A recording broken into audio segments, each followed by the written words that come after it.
Morning, ladies and gentlemen. Echo there. I'm going to read to you Toby Madden's own words. These are the words that he spoke on Monday before you entered the courtroom, before opening statements. I'm responsible for what happened to her. I didn't mean it. I'm so sorry. I love you. Please don't hate me.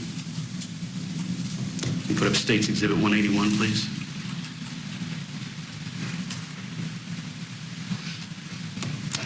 This is what he's responsible for.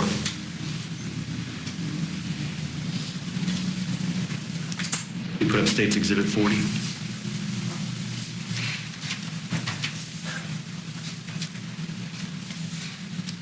This is the it that he didn't mean to do. 55 times he didn't mean it. Let me take that down.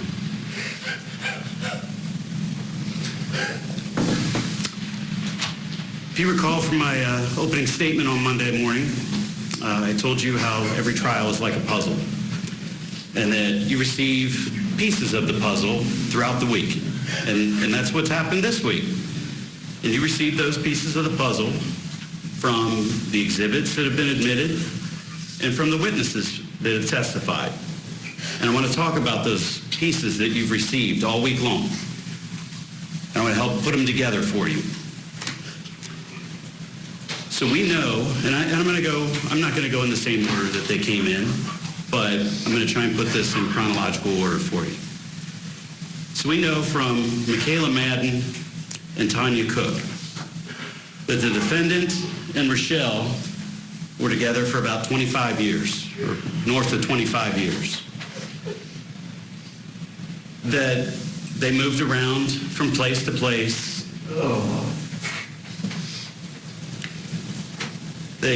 Michaela said they moved around from place to place, and they finally moved to 1270 Parish Avenue in the city of Hamilton, Butler County, Ohio, in the early of October of 2022, and that they were renovating this home and fixing it up to live there. We also know from Michaela that they had a rocky and on-again, off-again relationship. And we know from Tanya that the defendant had been seen hitting Rochelle in the past, and that he said that he wanted to cut her head off and put her in her mom's lap. And he said it multiple times. I'm not sure that rocky is the right word for that relationship. We also know from Detective Horton that on October 10th of 2022, the defendant went to the Kroger on Route 4 and Grand Boulevard here in the city of Hamilton.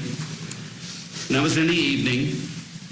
And you saw the video and the still photos. He had on a gray shirt, short sleeve shirt, button-down shirt, a green vest, white shorts, and Nike Kevin Durant 8 shoes, or KD8s. And that was in the late evening around, I believe it was around 8 p.m. on October 10th.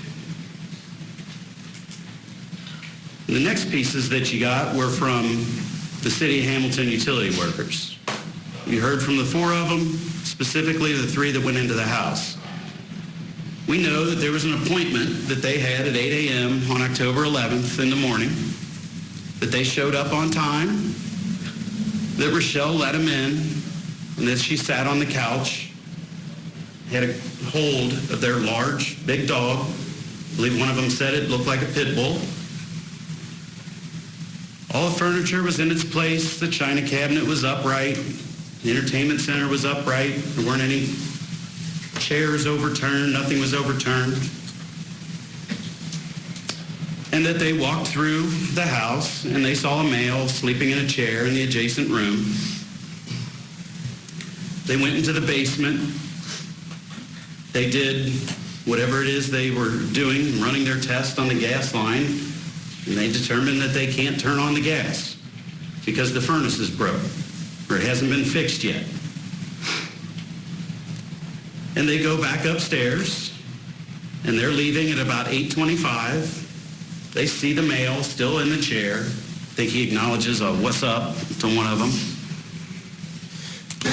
They tell Rochelle that they can't hook up the gas because the furnace isn't working. And that one utility worker told you that she then looks to her right to the adjacent room and gives a stare or a look to the male in the chair. And that when they left there around 8:25 in the morning, she was alive, she was well, still had a hold of her dog, everything was fine in that house. And we know from Ann Mayers, who testified, that as she did every day, as she said, she was on her porch at around 8:45 a.m. because she watches her sister's grandson with her sister walk to school at Crawford Woods Elementary, which is right down the street. After the grandson gets around the corner and heads up to the school and out of eyesight, her sister goes inside because she said her sister wasn't feeling well. So Ann sat out there, still drinking her coffee, looking at her phone. And she tells you that sometime between 9 a.m. and 10 a.m., roughly, she doesn't remember exactly, it was 2 years ago, that she hears a scream. You all heard it. She did it for you right here in the courtroom. And she said it lasted 5 to 7 seconds, and that it came from her left. And she's at 1260 Parrish Avenue. They're at 1270 Parrish Avenue on her left. But as she said, she doesn't know. There's a lot of kids in the neighborhood. There's a lot of screaming that goes on, but she heard this one from that direction, but she didn't do anything about it. She didn't call the police. Said she went inside and she ate breakfast. And from that time that she was out on her porch, she said there was no one else out there at 1270. She didn't see anyone. The utility workers had already left. This prosecutor doing a very good job tying everything in. Did you see what he did off the top there? This was great. He took the defendant's admission to his daughter where he said, "I'm responsible." And then he showed the jury autopsy photos of the victim's body. So he married the admission with the case evidence. A great start to this closing argument. We're going to hit pause. You're not going to miss any of this. Stand by. We'll see if we see more melting down from this defendant as it continues in that courtroom in Southern Ohio.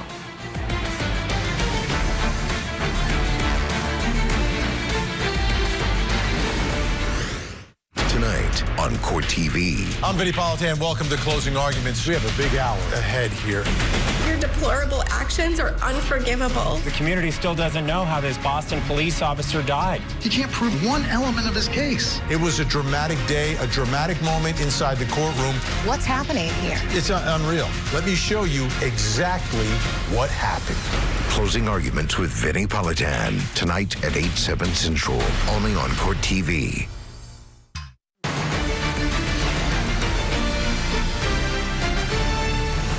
Back to court we go in the stabbed 55 times murder trial. We're in the state's closing argument. Let's go back in. And then the next thing we know is that Officer Katie Johnson arrives there around noon or 12:10 in response to a 911 call. As she gets there, the defendant's inside giving CPR to a clearly deceased body. There's multiple stab wounds in the body. Officer Johnson saw that. She said the body was very pale and the intestines were protruding from the torso. She pulls the defendant off of Rochelle and takes him outside. At this point, he's got on a lime green shirt, shorts, and Reebok shoes. Officer Johnson told you at that time there is no signs of forced entry in that house. So when you look at the timing from when Ms. Mayers told you that she heard that scream, and by the time Officer Johnson gets there, the defendant had roughly 2 hours to be alone in that house with Rochelle. And you heard from numerous detectives about the scene and their investigation and the pieces of the puzzle that they give you. When they get there, there's no forced entry. Front door jamb is fine. The back door, it does have a dent in the door, but it's got 2 deadbolts. You saw the picture of that. That door's locked, it's secure. Rochelle's lying dead in that front room with multiple stab wounds in her body. That front room is in disarray. Furniture's overturned. You saw the cabinet on the floor right next to her. There's blood everywhere, on the walls, on the floor. It smells like rubbing alcohol, and there's 2 empty bottles of rubbing alcohol in that room near her. And then in the basement, which is completely dark, if you remember, those detectives told you, there's no electricity down there. They had to light that up themselves. They find the green vest, a bloody green vest. Turns out there's the bloody gray shirt down there, which, yes, they didn't get that until about 15 days later because of the Kroger video. But they don't find any white shorts or any Nike KD8s.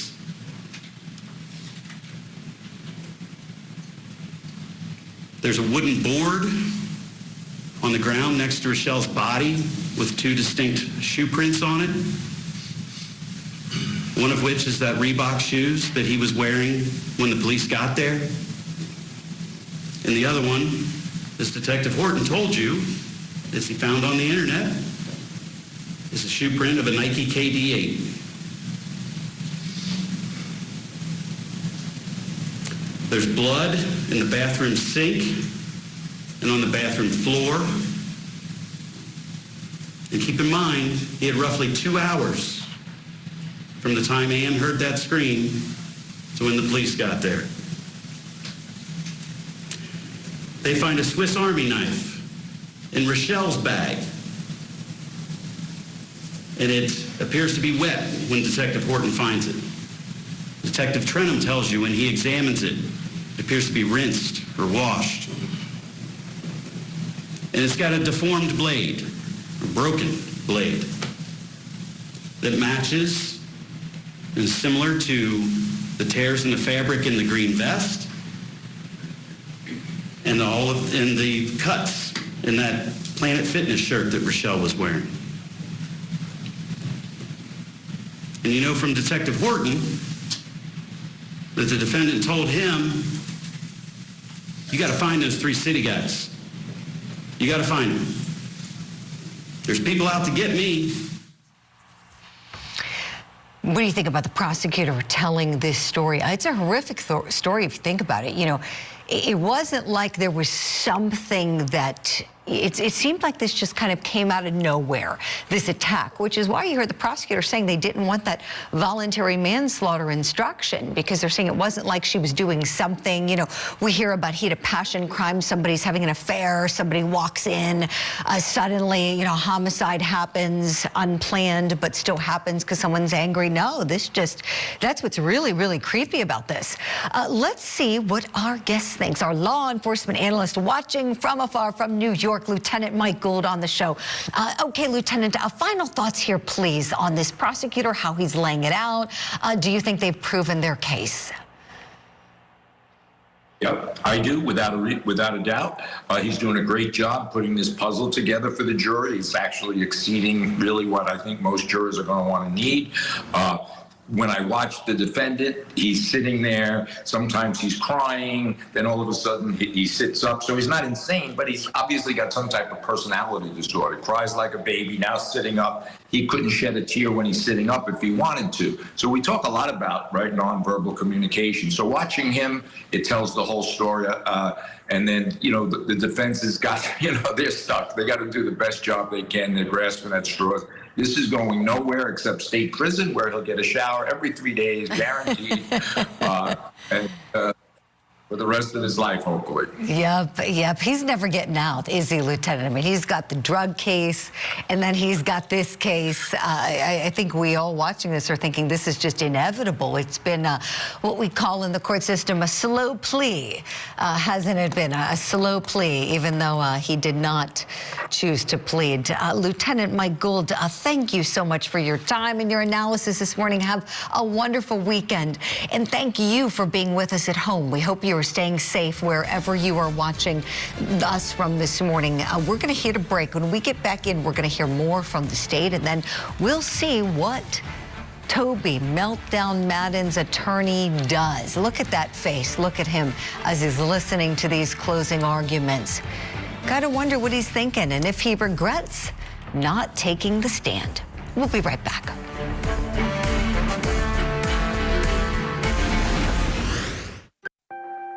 It was fairly obvious because of the number of stab wounds present on her head, her chest, her abdomen, her arms. There was one on her leg, on her back, that she had sustained multiple stab wounds. And tell us what we're looking at in State's Exhibit 180, please. Okay. That's true. Okay.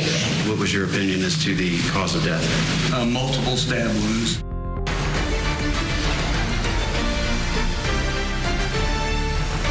Back to court we go. We're in Ohio, the southern region of Ohio, where defendant Toby Madden is accused of murdering his girlfriend of many years, Rochelle Bruza. The defendant was given an opportunity to testify, and he declined. So now we're in the all-important closing arguments. The state goes first.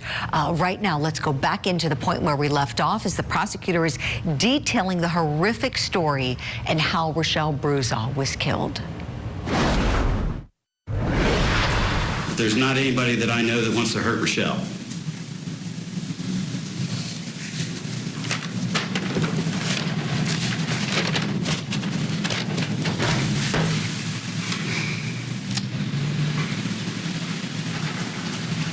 And then Catherine Daly from BCI supplies you with these pieces. Rochelle's blood is on Toby Madden's green vest. Rochelle's blood is on Toby Madden's gray shirt. Rochelle's blood is in that bathroom sink. And Rochelle's DNA is down in the well of that Swiss Army knife. Down in a part where, as she said, you're not going to stick your finger down in there. It's not going to fit.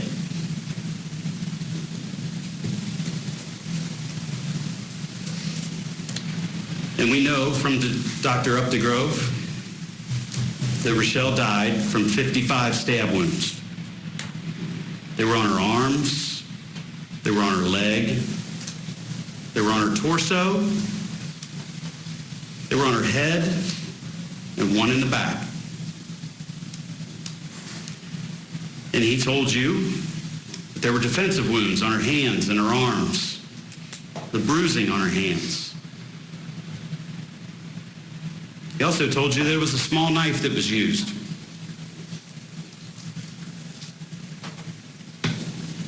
And he told you that when you look at those pictures, the darker wounds are because the blood was still pumping. Her heart was still pumping. And those lighter wounds, they came as the life was slipping away out of her.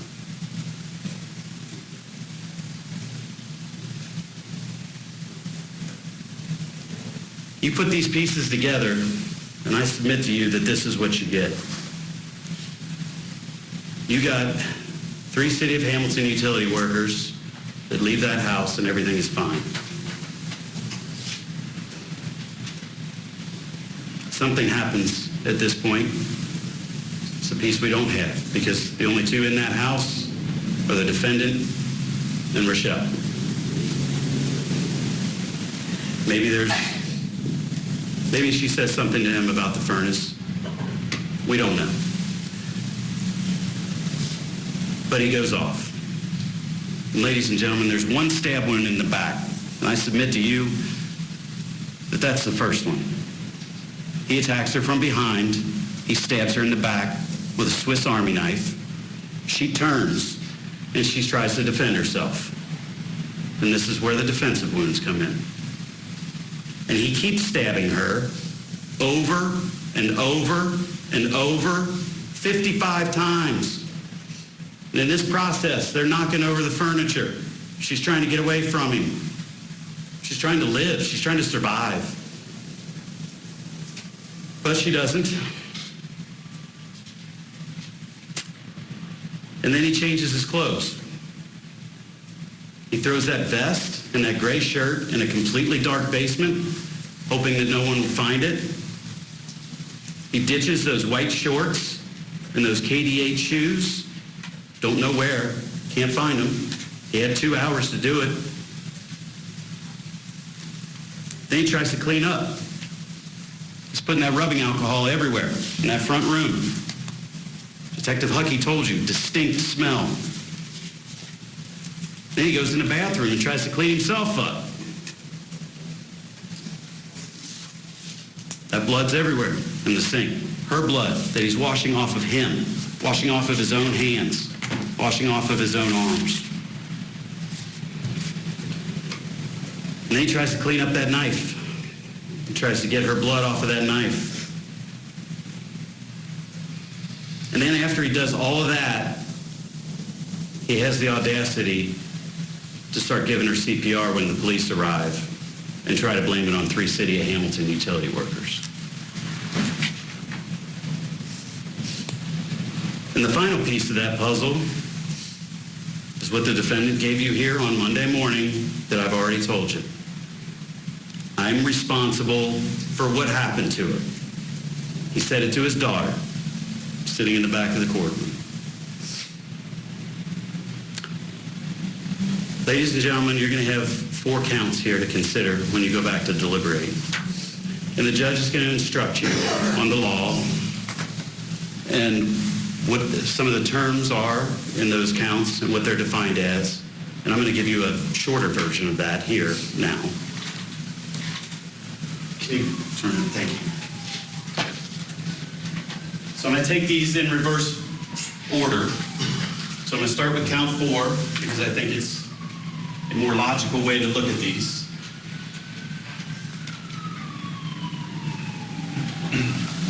Oh my gosh, how do I, I'm sorry, give it 1 second. I think I got it.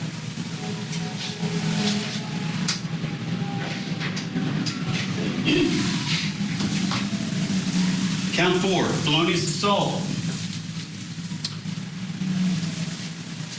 Knowingly cause or attempt to cause physical harm to Rochelle Broussard by means of a deadly weapon, in this case a knife, and then it occurred on October 11th, 2022 in the city of Hamilton, Butler County, Ohio. The judge is going to instruct you that knowingly means a person acts knowingly regardless of their purpose when the person is aware that their conduct will probably cause a certain result or probably be of a certain nature. When you stab somebody 55 times, it's pretty clear that that conduct is probably going to have a certain result or be of a certain nature. I don't think there's any disputing that. And in this case, he used a knife. I submit to you, it's that Swiss Army knife. And clearly, as we've stated over and over, and you've heard, this happened on October 11th, 2022 at 1270 Parish, the city of Hamilton, Butler County, Ohio.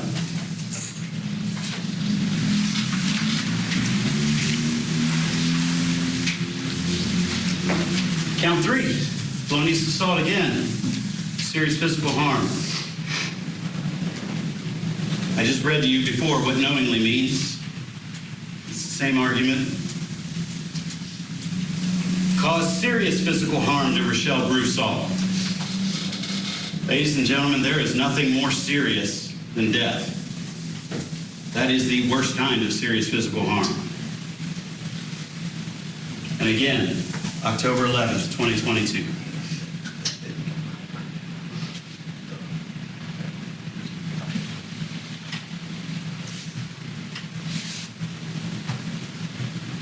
Count 2, murder. Caused the death of Rochelle Broussard as a proximate result of committing the offense of felonious assault. We just went through those felonious assault counts. 55 stabs.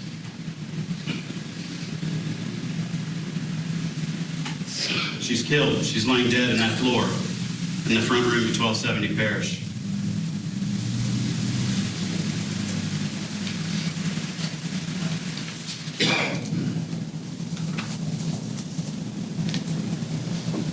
Count 1, murder. Purposely caused the death of Rochelle Broussard, again on October 11th of 2022. The judge is going to tell you that a person acts purposely when it's his specific intention to cause a certain result.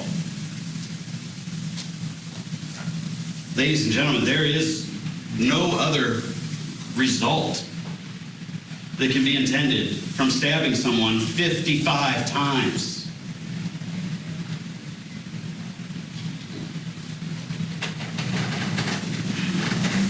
There's no mistaking that. Clearly it killed her. It hit her internal organs. It hit her liver. Pierced her heart. Pierced her lungs.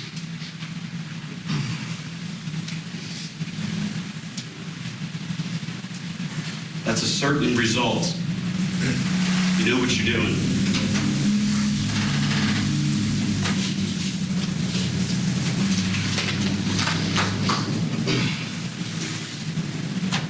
So you've sat here a week and listened to all of this.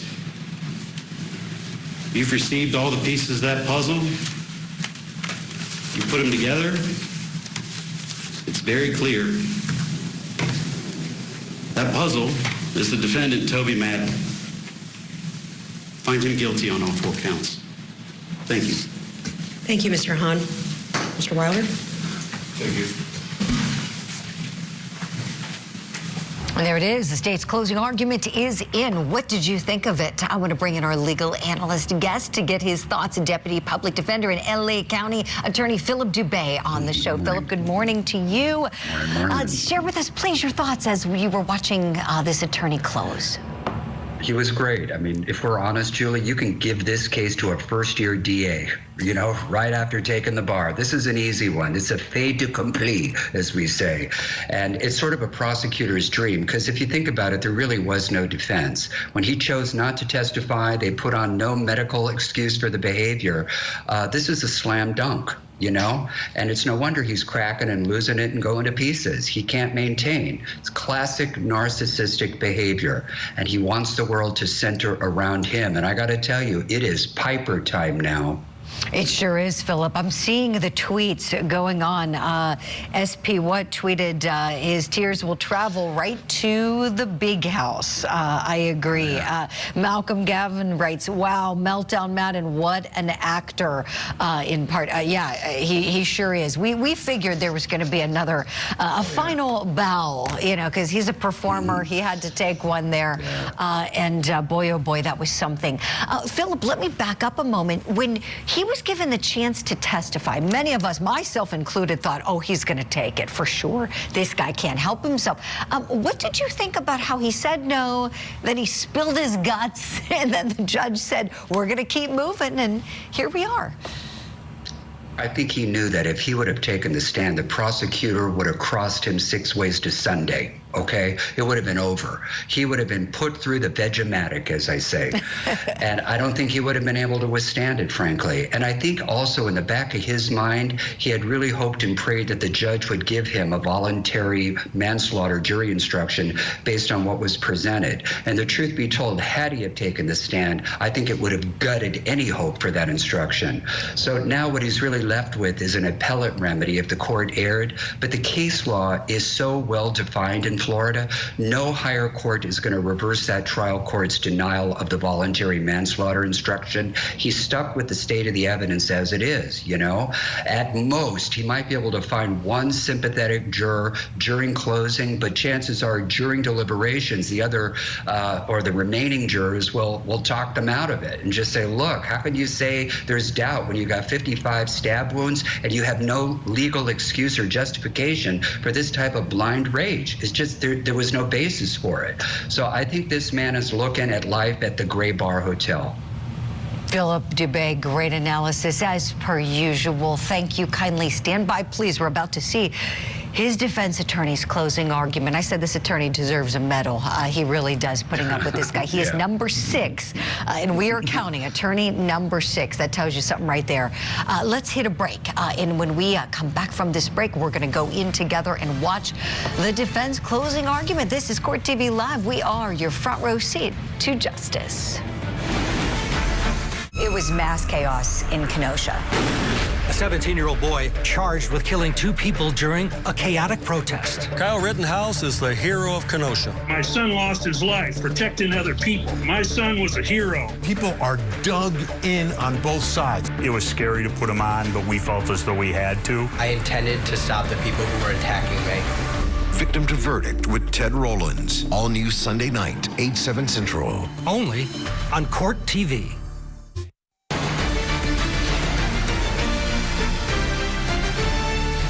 Thanks for staying with us. We are in Southern Ohio this morning watching the closing arguments in the stabbed 55 times murder trial. The defendant chose not to testify, so it was a quick move from the point of the state resting and then the proceeding right to the all-important arguments. We just saw the state give theirs. Now it's time for the defense to go ahead. What will they say? Let's go in together and find out. The first thing I want to do is thank you. We've taken 5 days away from you. Some of you may be happy that you're away from work, but we've taken you away for 5 days to consider this case. And as we can all agree, couldn't get much more serious with allegations than what we've been here all week for. Don't think that it doesn't go unnoticed that we don't see you paying attention, listening to the witnesses. Didn't appear that anyone fell asleep. We appreciate that you did that because a serious case involves serious jurors, and you were up to the task. Before I start with making my comments and arguments about the evidence, when you cause the death of someone, the state of Ohio has to determine, well, what's your level of culpability, meaning something, was it negligent? Was it reckless? Was it intentional? Was it purpose? For example, you run a stop sign driving and you hit a pedestrian and they die. Something like that could be negligent. You're coming here to court today, you're going down the interstate 110 miles an hour and you hit a car and somebody dies. Well, you didn't mean for that to happen, but you were certainly probably reckless. You also may have a situation where you get in a car, you see somebody, and you tell yourself, I'm going to hit that person. I'm going to run him over. Then you start to get into an intentional, purposeful act. And then the top of the top, which is not here, but you decide, I know when, where somebody's going to be, I'm going to hunt them down, and I want them to die. And that gets into something much more higher than what we're here today for. My point with this is you can't just focus on the fact that someone is dead. You have to look at their level of culpability. Because this level of culpability is in these elements. The judge will give you the instructions on this to make that determination.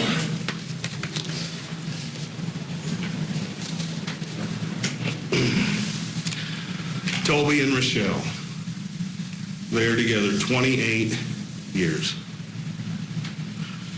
Some of you jurors may not even be 28 years old, or just a little over than that. That's how long they were together. They're together Michaela's entire life. They're both grandparents together. Their relationship, you heard from witnesses, it's up, it's down, it's hot, it's cold, it's rocky. We even heard about some physical confrontations. Not every relationship is perfect, and certainly this one was not either. You also heard evidence that Toby believed that Rochelle was cheating on him. You also know that Rochelle is trying to renovate Parish. We saw the pictures, you saw the materials, you heard from witnesses. She's trying to get what used to be apparently a drug house, people in and out. They're trying to get this together. They're trying to renovate it. And it's not something where she's doing it and she continually kicks Toby out. Toby's there almost every day. You heard evidence, you heard testimony that Toby may be involved on some level with helping this. He's there when she's trying to get the gas fixed. So I submit to you that they're both renovating this Parish Avenue. Maybe to start a different life, the new turn in the relationship, the hot and the cold, maybe now we're hitting our stride, we're back to good. Let's go to Parish and get this thing together and turn a corner. The neighbors are happy to see them. I know Miss Myers, the bank robber, she comes in, she's Toby's strange, he's a little weird, but he's over there every day. She lets him come into her house, use her phone. She's thrilled to have Rochelle and Toby there because she told you what kind of people were coming in and out of that house. Finally, she has good neighbors. And when she says neighbors, she's referring to Toby and Rochelle. Back to the culpability.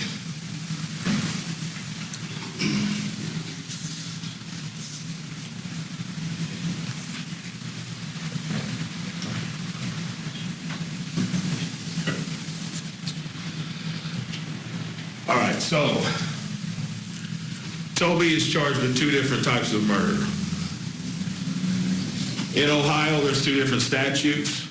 The first statute that you can be charged with murder is under Section A. In order to prove that, the state has to prove beyond a reasonable doubt that Mr. Madden purposefully did this. More specifically, that Toby's specific intention was to cause the death of Rochelle. That this is what he wanted. That was his specific intention. Rochelle needs to die. The second way to prove murder in Ohio, the state is charging him in a knowingly manner. It's called felony murder. And as a result of that, you have to prove the culpability. We call it the mens rea, what someone's thinking. They have to prove that he knowingly wanted it to happen. For knowingly,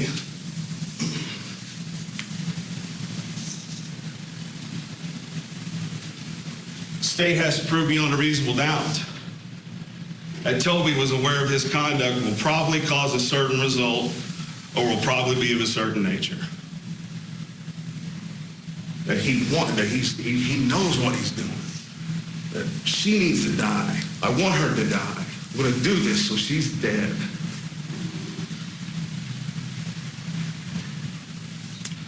Part of count 2 involves a deadly weapon. We're going to get back to that in a second.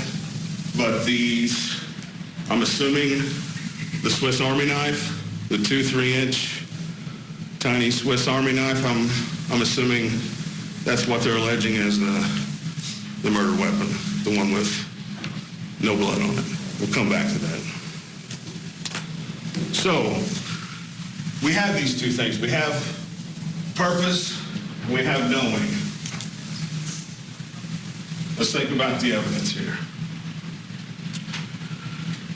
You didn't hear from Toby, but the state decided to not only play, but talk about what he said here in open court.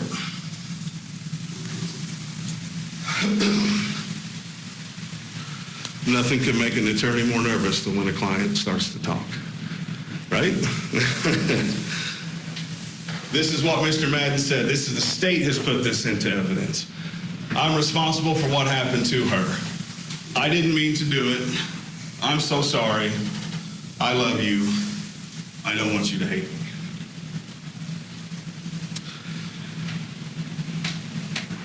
I don't think any witness, law enforcement, neighbor, whoever, didn't deny. Also, Toby was hysterical. He's distraught. He's crying. He can't keep it together. The detective said he was down there for 4 or 5 hours. And he didn't see the video, but he did agree with me. Mr. Madden spends almost all that time just laying on the floor, hysterical. He's given CPR to Rochelle.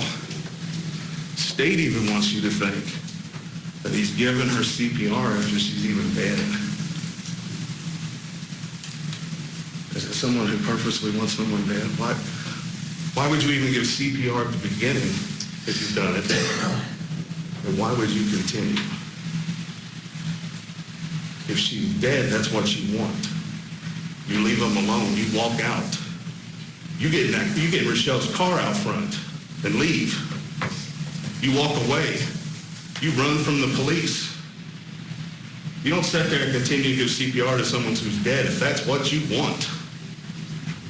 What's the point? We're going to get to that.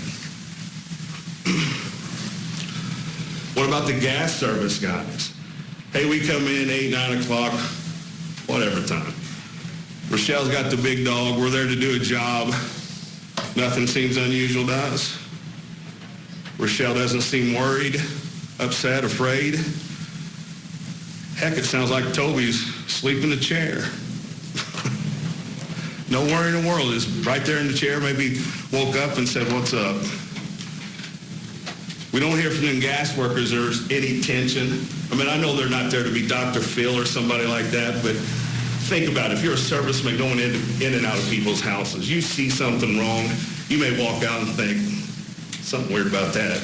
You know, I'm here to do the gas, but in your mind, you would remember that. Because they certainly remember the dog, right? The big dog. 2 years, and they still remember that. If they just saw something unusual, they would have told us. Here's my point with that. That Toby asleep, everything calm. Then, 2, 3 hours later, if the state would please pull up 39.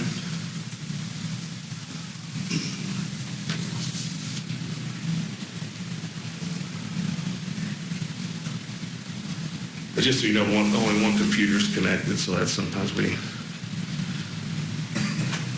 2, 3 hours later, here's what we got. The gas guys went in there and said nothing wrong, didn't see anything wrong. She seemed fine, he was asleep. I didn't see anything on the floor. Police come in, here's what they see. Also, please pull up 40. Defense counsel doing a fine job with the terrible facts that he has to work with. This is tough to do, and it's evident he's doing his very best here. We're going to hit pause. When we come back, we're going to go back in. There's much more drama in store in this trial. Let me tell you, we're a little behind on the videotape. Mr. Meltdown Madden, let me just say this, he's not done. We'll be right back.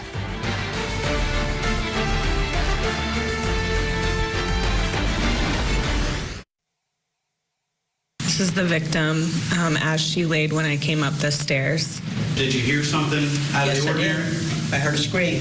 Sure. It was like you opened the door and something flew at you. It was just a... Mr. Madden was distraught. He was crying. He was wearing a bright colored like green shirt. I observed that it had some what appeared to be blood on the shirt.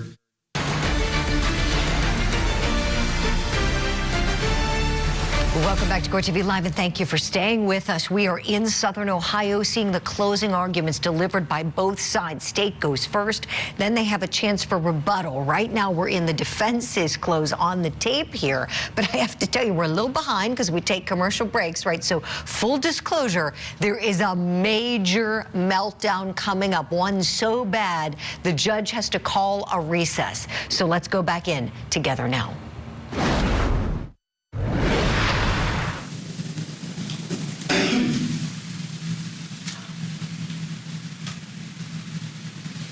Then I see Rochelle there, broken lamp, furniture on the floor. What do they also find? Pull up 64. Blood on the windowsill. 67, please. Blood splatter on the wall. So we go from gas workers saying, no problems, everything seemed fine. 2 hours later, we got this.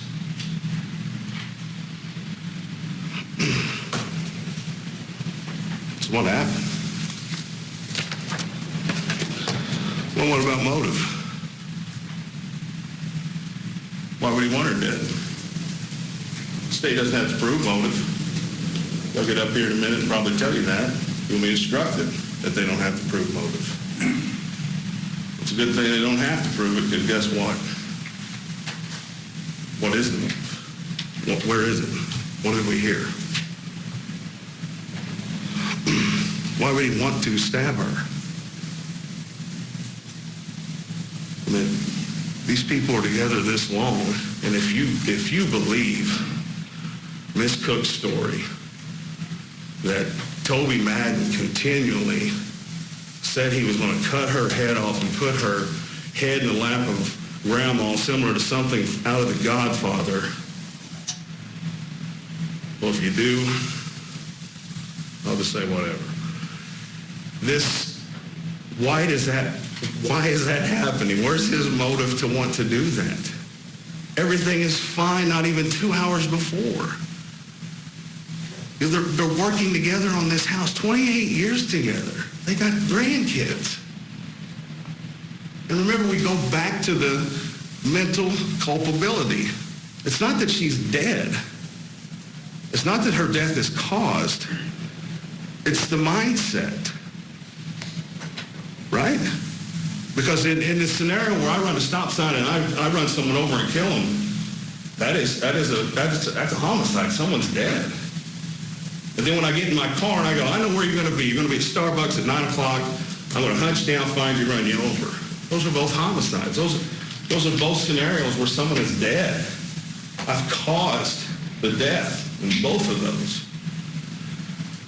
The problem for the state is that you've charged him with the highest level, that this is what he wanted, that Toby Madden wanted her dead.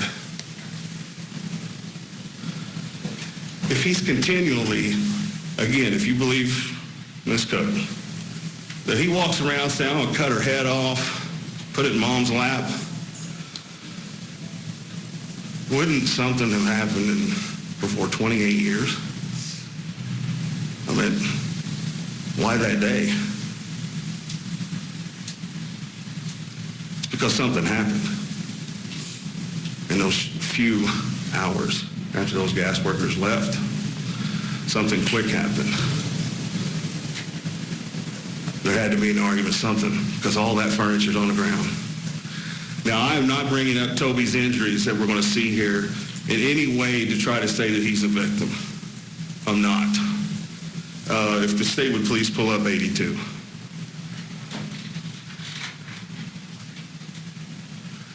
I am in no way trying to compare and contrast some of these what appear to be maybe minor injuries on Toby that the police took. I am not trying to do that in any way.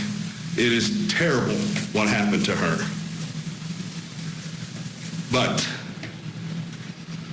does this tell us a story about something that may have happened? Because the state wants you to believe Toby, after 28 years renovating, we're grandparents together, October 11th is the day Rochelle needs to die. Something happened. Furniture, Toby's injuries, while minor, something's going on. We know he thinks she's cheating, right? People told us that. His own daughter told us that. They thought she was cheating.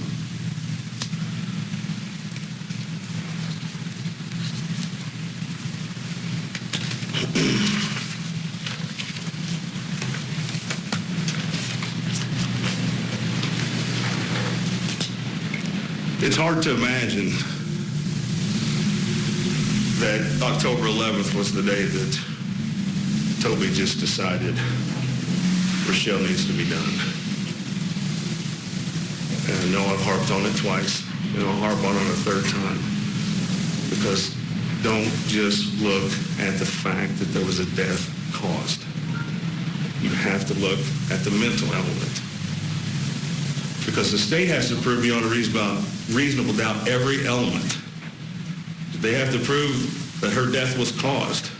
Absolutely. They also have to prove his mindset. Did he act with purpose? Did he know what he was doing was going to cause her death? If the state could please pull up 149.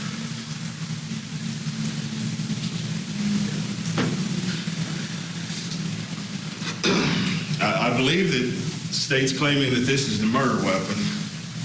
I didn't see, I mean, there was another knife, but it wasn't even analyzed. I mean, Toby, you didn't hear any evidence that he left or anybody else coming in or out, so this is the knife they got.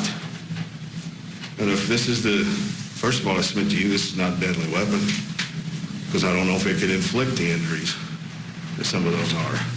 You had officers there for over 9 hours, and they went there for 2 days. And this is it. This is the deadly weapon. But it doesn't have any blood on it. It was sent for analysis. Nothing there. I mean, if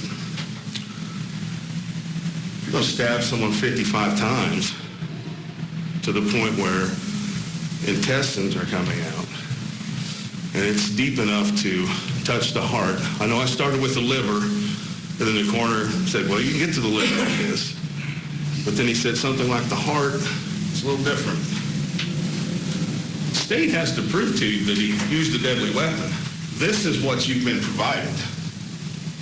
I submit to you that that wasn't even used because there's no evidence that it was. I mean, her DNA or what is the DNA expert talked about something being down inside this Swiss Army knife, but it wasn't blood. 55 times, intestines out, and there ain't any blood on that? You got one detective who said, I went in, it was so unbearable, the smell of alcohol. The next officer said, no, I didn't smell anything at all. Did you hear any testimony that, hey, we went and got Toby from the scene, we were interviewing him, and he smelled of alcohol. Rubbing alcohol, not like liquor, booze. Who else told you that? Nobody. If you're cleaning up the crime scene, as they've claimed, where is all the evidence of this alcohol and stuff? It's not there. And you know what that also does? It proves that he didn't purposely do this, that it wasn't his specific intention. He didn't know that's the result. People who clean up crime scenes, people who leave them, do that stuff. Those are the people who want something done, and they're going to take care of it after. People who want others dead don't stick around to give CPR, and don't give it to the point where someone is dead.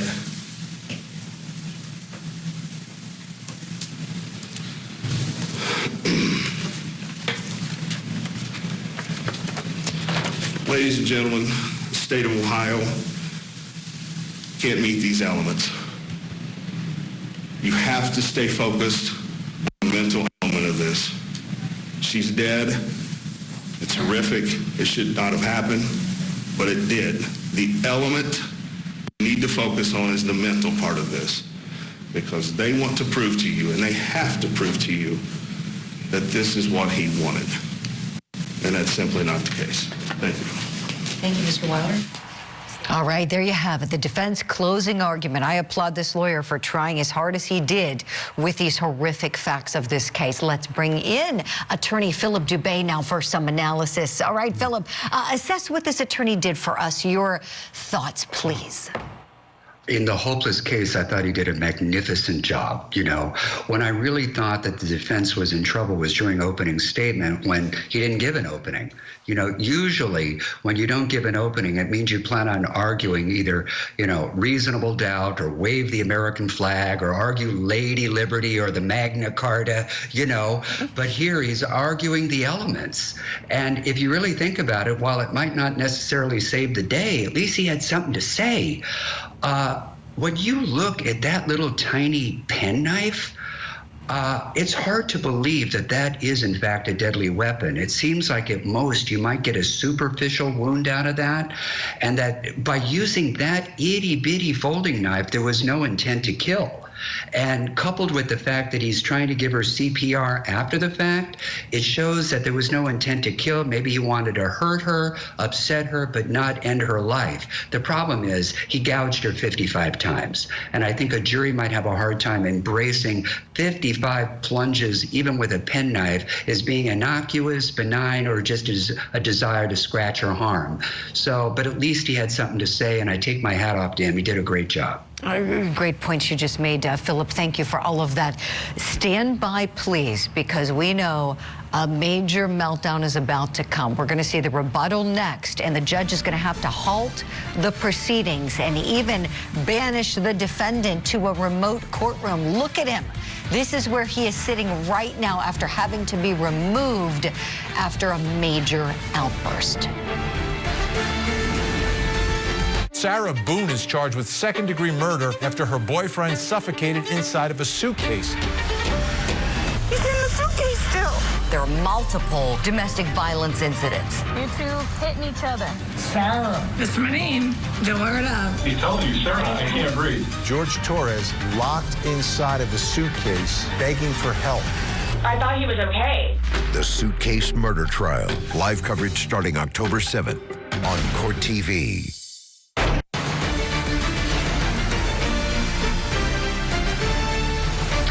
To court we go in Southern Ohio, where the defendant is no longer allowed in the courtroom. He's got to watch remotely because of an outburst that he made during the state's rebuttal. So we're a little behind on the tape. This is why we want to give you full disclosures. We always do on this program. He's in the other room right now, and we're about to show you what leads up to that moment. Let's go in.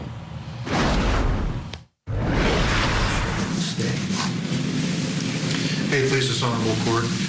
Good morning, ladies and gentlemen. 55 stab wounds. 55 stab wounds. To the head, the arms, the hands, chest, abdomen, liver, lungs, heart. 55 stab wounds. Ladies and gentlemen, this is personal. This is personal. And again, we heard there was some cross-examination about, was there a break-in, 5 days prior? This isn't some druggie coming in and doing this. This is a personal attack that happened. 55 stab wounds. Nobody else came in and did this. It was this defendant right there. Now, the city workers, they had nothing to do with this. It was this defendant. And I submit to you, ladies and gentlemen, this defendant committed purposeful conduct and knowing conduct. And why is that? What did we learn from Catherine Daly from DCI? She told you that this defendant's clothing, the vest that we saw him wearing at Kroger, the gray shirt we saw him wearing at Kroger. What did that have on it? It had Rochelle's blood from those 55 stab wounds. Her blood is on his clothing. And what did he do with it? He hid it. He put it in the basement, in the dark basement. This isn't some accident or anything like that. If he didn't mean to do something, why is he covering it up? Why is he trying to hide his clothing? Where are the shorts? 55 stab wounds.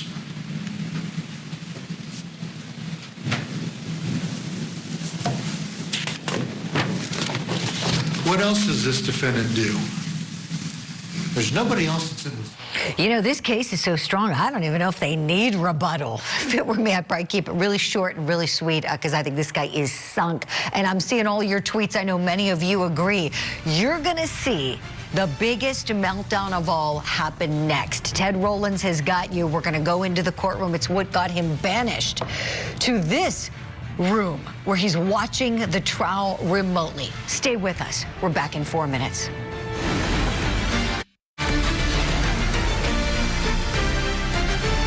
Welcome back to Court TV Live. I'm Ted Rollins, glad to be with you on a very busy Friday. Here we're tracking several trials across the country. As always, in Ohio, we're bringing you those closing arguments in the stabbed 55 times murder trial for Toby Madden.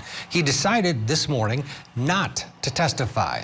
And the defense ended up not calling any witnesses. Prosecutors say Madden stabbed his longtime girlfriend, Rochelle Brushaw, to death back in October of 2022. In Florida, closing arguments underway in the trial for the wife accused of killing her husband while he was on the phone with 911. Bree Kuhn admits to shooting and killing her husband, Colin Turner, but told officers that she was acting in self-defense. She, too, decided not to testify. We'll bring you those closings once we wrap up with Madden's closings. In South Carolina, testimony canceled today in the murder trial for William Bud Ackerman due to the storm. There's no power at the courthouse because of the hurricane. The trial expected to resume on Monday. And in New York City, Eric Adams, the mayor, is set to appear in court next hour. This is federal court for an arraignment, so we can't show it to you. No cameras are allowed, of course, in federal court. But we do have a team there, and we'll bring you the very latest when we get the updates from his initial appearance. Right now, let's head back to Ohio and the Toby Madden murder trial. We're a bit behind on the closing, so if we throw up the deliberations clock, it means that the jury has the case, but we're going to watch the end of the state's rebuttal closing right now. There's nobody else that's in this house. Nobody's coming in. Nobody's getting past Rochelle. Nobody's getting past the dog, putting his clothing on, stabbing her, and then cleaning up afterwards and hiding the clothing. That's not happening. It's this defendant's conduct. What else does this defendant do? He cleans up in the bathroom. Her blood is in the bathroom sink. If you didn't mean to do something, why are you hiding your clothing? Why are you cleaning up afterwards to make it look like it didn't happen to her? Why do that?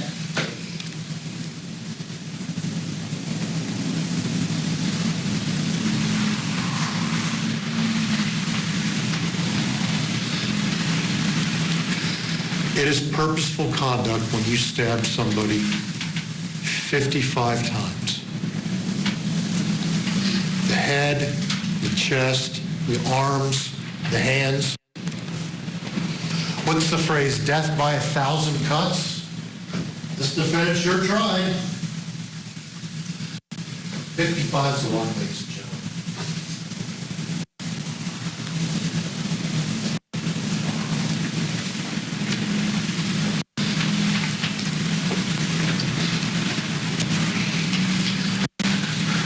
Rochelle's screams were so loud. The 74-year-old bank robber who was next door on her front porch heard Rochelle screaming for her life. Obviously, you guys are the fact finders and truth seekers. You heard her testimony from this witness stand. Is it reasonable to believe that that blood-curdling scream that she heard is coming from Michaela's mother? Your reason and common sense tells you that, ladies and gentlemen. This isn't some accidental conduct by this defendant. He wanted Rochelle to die.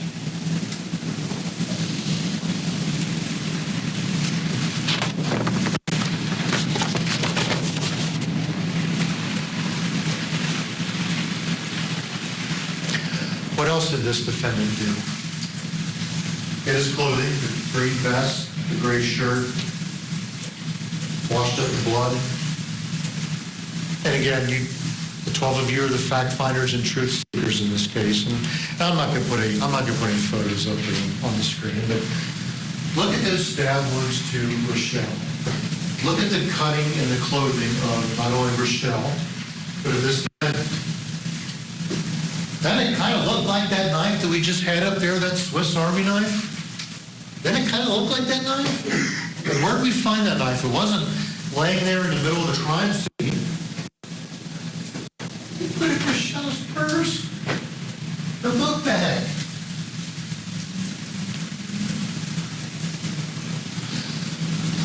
If this was some accidental conduct or he didn't mean to do something, why go through all these measures, these methods, to try and hide what it is that happened, to hide the clothing, to wash the blood, to hide the murder weapon? Why take the time to take the bloody clothing downstairs in the dark? Why? He wanted Rochelle to die on October 11th. Whatever it is that happened, was it something over, I think it was Brian Short, I believe you heard from him on Tuesday morning. He told you, I'm explaining to Rochelle what it is that's going on, what it is that happened, why we didn't work on the gas lines. And Brian Short, from this witness stand right here, he told you, as I'm explaining this to Rochelle, he's looking right at this defendant right here, giving him the look. And you're right, Mr. Wilder is correct. I'm going to tell you, I don't have to prove what the motive is in this case. But 55 stab wounds is pretty darn personal. Something happened.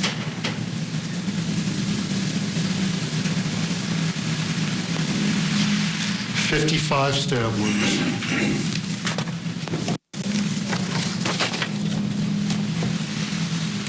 How do you not mean to do it when you have 55 stab wounds?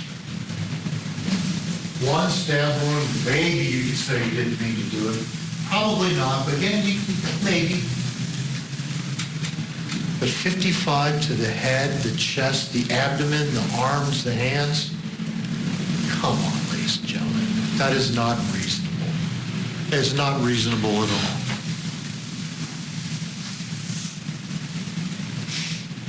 Why give CPR? Why give chest compressions? Again, defendant is keeping up the ruse and trying to get people to believe that he's not the one that did it.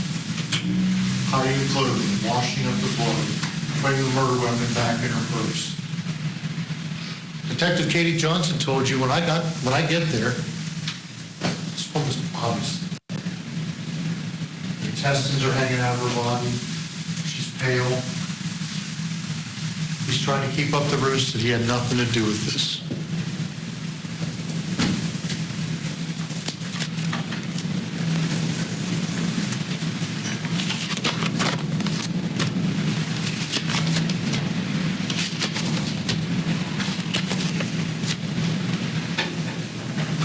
Defendant told you from his mouth, State's Exhibit 250, you want a chance to play it back in the jury room. He told his own daughter,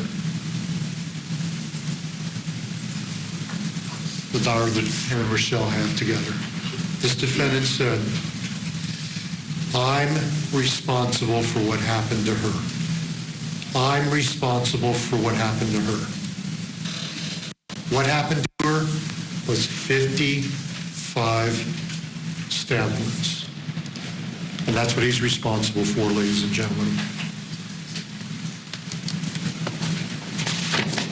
Ladies and gentlemen, I do want to thank each and every one of you for your time and attention. Mr. Wilder's going to say several of the same things that he said. I've been paying attention to each and every one of you. As you're seated over there, you've been paying attention, you've been taking notes, you've been listening to the testimony. Thank you for your patience with me through some of my computer issues that I had. 55 times. Each time this defendant stabbed Rochelle, she got closer to her death. As Dr. Updegrove told you through those photographs. Each stab wound brought her closer to death. She got butchered in the home that she was renovating. And I ask that you hold this defendant responsible for killing her. Thank you. Ladies and gentlemen, I want to say that Okay, exhibit jurors, I'm going to ask you to return to the jury room. Exhibit 66 is a stick in there. And I also, if you look at the video of them questioning me down at the police station, if you look at it, they asked me, how did the blood get in the sink? I told them that there was blood on my face after I was doing CPR, and I told them that I went to the sink. Recess at this time. Look at state number, exhibit number 66. Ask for it back there and see. There's a stick right there. They won't. There's plenty of things they won't bring to you. Ask for it. Right? You can get there. Okay, now we're doing that. Okay, so I hope you're not commenting. the court is not going to tolerate. Let me get back on from there. You're not, listen, All right, what we're you're going not to going move to the do is I'm not defendant to going to the upstairs room location to allow take a you to. recess. Thank you. This is what you did the last time went on.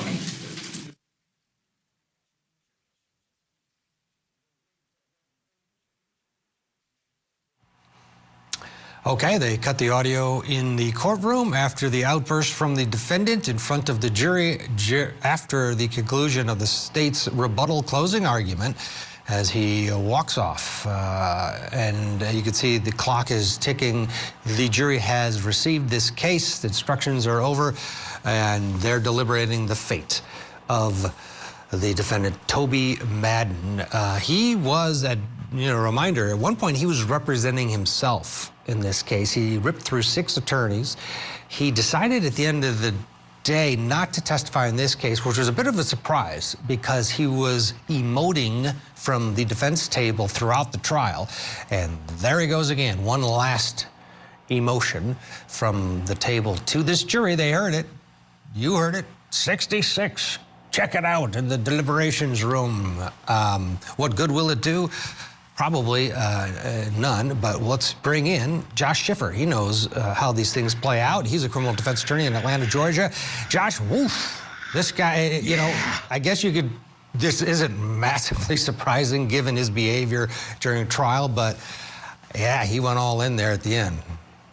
Yeah, it shows really a lack of impulse control. And that's frightening because that's exactly what the state's basic theory is that he was so enraged. It wasn't just 1 stab wound or 2 stab wounds. I mean, you could maybe even defend it. 55. 55 becomes extraordinarily difficult to attach anything other than intent to. You intend to keep stabbing someone after, say, the first 10 or 15 stabs. And that lack of control, that lack of regulation shows that it's possible for this gentleman to act like that. And I understand he is playing a game in his head where he wants the jury to really hear him. He, like many criminal defendants, has a deep need to be heard because the system builds a wall to keep your real truth from being put in front of a jury, but that's on purpose, that's by design. Your truth has to come out in a regulated manner according to the rules of court. And the big problem I see for him right now is he didn't testify, and that's very common in criminal cases. In fact, there's specific instructions from the judge about how you're not supposed to hold that against him. But by standing up and making those unregulated arguments in front of the jury at the most inopportune time, what's the jury supposed to think at that point? If you wanted to speak, Mr. Defendant, you had a chance and you chose not to. Now we're going to go decide whether you did this. And that's a tough look. I feel for his defense attorney who's trying very hard to maintain decorum. Yeah, and you're right. It plays right into the state's theory that this guy was a loose cannon. They, I believe, proved it beyond a reasonable doubt, and with the assistance of him, starting on day one when he basically confessed and broke down to his daughter, who, again, side note, I mean, watching her, she is so strong and has been through so much.